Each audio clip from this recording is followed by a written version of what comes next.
Thank you very much. May I just say first how deeply honored I am and thankful that I got an invitation to be here, because just as Adeswa had said, I am also one of the very many targets of fake news. And it isn't just for money. Sometimes it may also cost you marital peace. I got a call in the office from my wife about 3 weeks ago, or 4 weeks ago. And she said, Yemi, what are you doing with strippers? I said, what do you mean strippers? They're not strippers. People who strip. I said, what do you mean strippers? So there had been this story in a very famous blog that said Osinbajo caught with strippers. And there was a photograph of me standing in between two perfectly clothed ladies, by the way.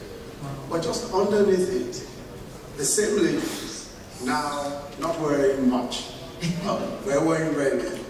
As it turns out, I had in fact taken photographs with these two ladies at an entertainment event when they were perfectly clothed. But by the time the story was put out, it was as though I had also taken the photograph of them at the time when they were not clothed at all. Yeah, technology. As it turns out, of course, my photograph was not, I wasn't in the picture of their not being clothed, but just the caption, the stories and all of that, gave the impression that here I was in this company of these ladies at a point when they were obviously doing their business. I think that the capacity, of fake news to cause great harm is not in doubt. Is not in doubt at all. And time again, practically every day, I see some news that. Especially news that affects me or affects my work in one way or the other, which is fake. But I think the mass publication of deliberate falsehood has, been with us for as long as people have spoken to each other.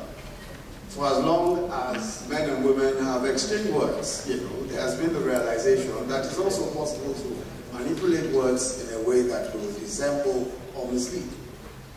I think it was Winston Churchill who said famously that a lie gets halfway around the world before the truth has a chance to get its pants on. This was more than half a century ago. But of course today with social media and the internet, that lie will already be halfway around the moon also before the truth even realizes what is going on or where its pants are. You have gone everywhere. But why fake news is now news is obviously because of the greater dimensions of content, of the harm that it can do, and then the scope. And a lot of these are, of course, on account of the advances in technology, especially in the past 2 decades or so. But I think that aside from the damage done to the credibility and integrity of public information, the capacity of fake news to cause alarm, fear, and even fatal violence has been demonstrated again and again. One of the great worries should be, for us, what harm is done to public information.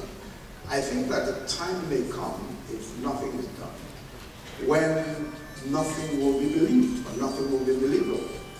Because as technology improves in its capacity to manipulate and its capacity to resemble, after a while, there will be perfect videos using artificial intelligence and all of the other tools of digital technology.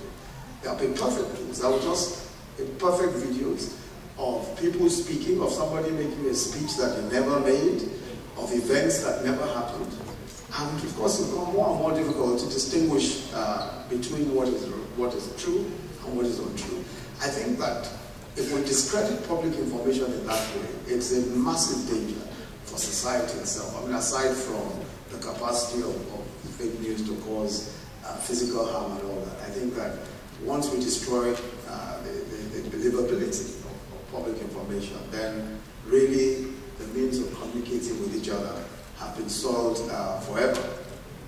So today, I think that there are three important issues for us to look at. The first is, to what extent can we hold local players, especially local media owners, to account?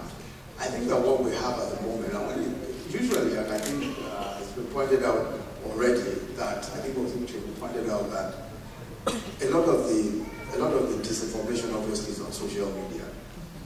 The traditional press is obviously much more responsible. And the simple reason why they're much more responsible is because there is consequence. The traditional media it's easier to sue the traditional media. They are bound by local laws, and it's much easier to hold them to account. But social media is under multi-jurisdictional regulation, if there is any such thing. But I think there is an opportunity here for more collaboration, more multi-jurisdictional collaboration. In other words, should we be looking at some kind of convention, some kind of agreements between countries, between nations, that help us to regulate social media much more effectively? The second point for me is how to deal with consequence without, of course, infringing on freedom of information and also freedom of the press. Because just as Prof pointed out, everybody is the press now. So freedom of the press means my freedom to own a blog, my freedom to disseminate information. But the question, of course, is how do we regulate that without infringing on these fundamental freedoms?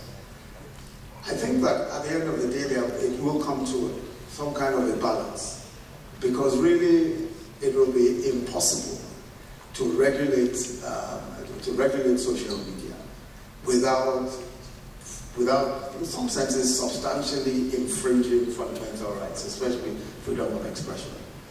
There is no way that you're going to leave that power in the hands of government or the hands of the legislature without finding some level of overbearing activity on the part of the government or the legislature.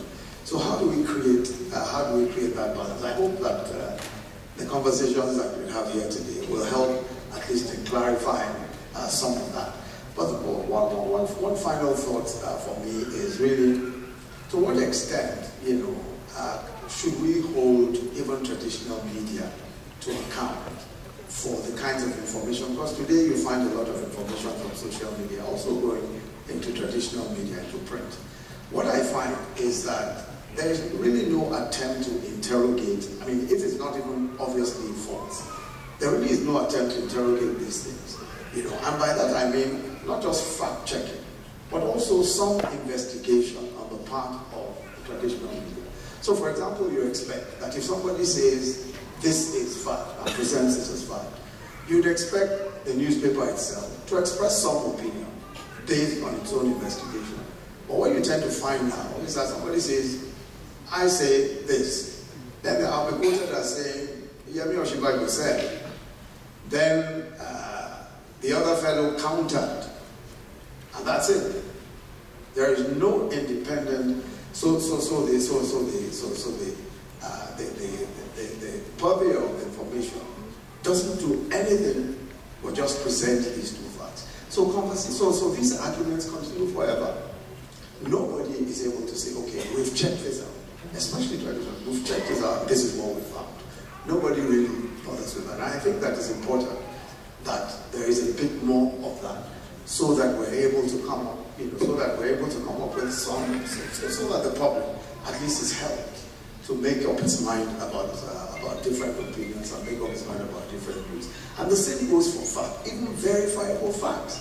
So somebody says the level of poverty in Nigeria is X%. But there is a source of information. Even the newspapers will not say, okay, what the National Bureau of Statistics or what the World Bank says is X.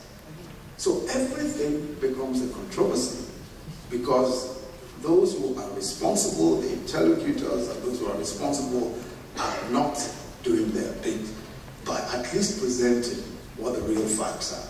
So I think, going beyond just fact-checking, I think with a bit of information and a bit more interrogation of some of these issues and offering some independent opinion might be quite helpful.